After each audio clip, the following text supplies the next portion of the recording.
દૂધમાં પણ ખિલવાડ. પાટણ જિલ્લાના મોરપા ખાતે આવેલ ઓનેસ્ટ ડેરી સંચાલિત દૂધ લોકોના આરોગ્ય સાથે છેડછાડ.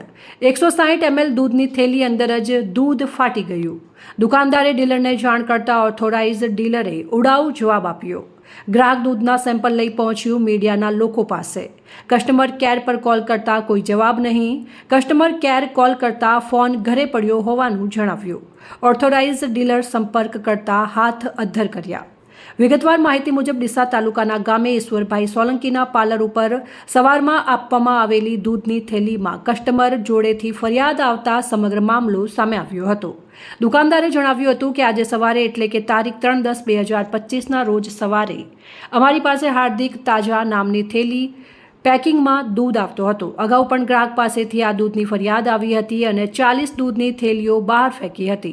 આ દૂધમાં અગાઉ પણ ફરિયાદ આવેલ છતાં કોઈ સાંભળતું નથી.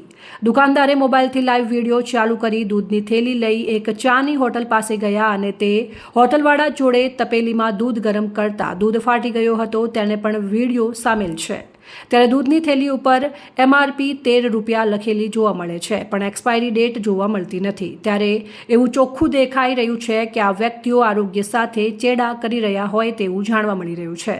જ્યારે બનાસ ડેરીની દૂધની 160 mlની થેલીની તપાસ કરતા તે થેલી 3 ફેટની અને ₹10 MRP તથા એક્સપાયર ડેટ લખેલી પ્રિન્ટેડ જોવા મળી હતી. બનાસકાંઠા જિલ્લામાં જ્યારે દૂધની નદીઓ વહેતી હોય ત્યારે બીજા જિલ્લામાંથી દૂધ આવી બનાસકાંઠા જિલ્લાના અમુક ગામડાઓમાં આવી હલકી ગુણવત્તાવાળા દૂધનો ઉપયોગ થતો હોય છે.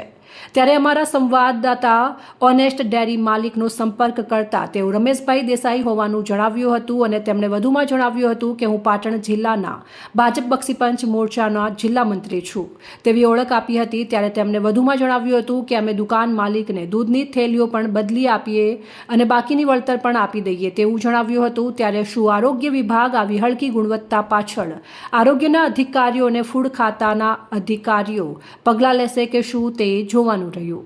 आज સવારમાં મોરપાથી ગાડી આવશે દૂધની આરપી કંપનીની તે ભાઈ એ પાસેથી મેં 25 થેલી દૂધ લીધી.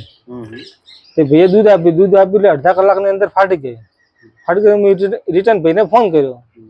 તે ભાઈને ફોન કર્યો એટલે કે કોઈની રાડો નહીં આવતી, તમારી કેમ રાડો આવે?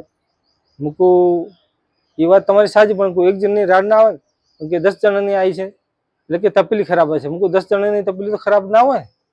પછી મેં વાત કરી સુરપાલસિંહને. તે સુરપાલસિંહ આવ્યા હોય તે 2 નમૂના આલ્યા દૂધના. તો સુરપાલસિંહ આરોગ્ય ખાતામાં લઈ જઈને તપાસ કરાવરાય. આજે ભાઈને મેં કીધું કે મને દૂધની વળતર આપો એટલે ભાઈએ ના પાડી દૂધની વળતર. અને બીજું એ ભાઈ એમ કહેતા કે એ ભાઈને તારીખનું પૂછ્યું એટલે ભાઈ તારીખનું એમ કહેતો હતો કે એના પર ડેટ બેટ કોઈ આવતી નથી. અને પછી એ ભાઈને એમ કીધું કે MRP પેલા સૂકવા દૂધ કેટલા સમય સુધી ચાલે? મને કે દૂધ આજે સવારમાં લીધું, આજ સાંજે લીધું તો સવારમાં 7 વાગ્યા સુધી ચાલે. તો કલાકની અંદર દૂધ ફાટી ગયું. બધું બગડી ગયું ને વળતર આપી નથી ભાઈએ. 2 વર્ષથી આરપી કંપનીનું હું દૂધ લઉં છું ભાવેશભાઈ પાસેથી. ભાવેશભાઈએ કોઈ વળતર આપી નથી. કાયમ ગ્રાહકોની રાડા અને 3 ફેટનું દૂધ છે. અહેવાલ અમૃત માળી, સંબંધ ભારત ન્યૂઝ, ડીસા.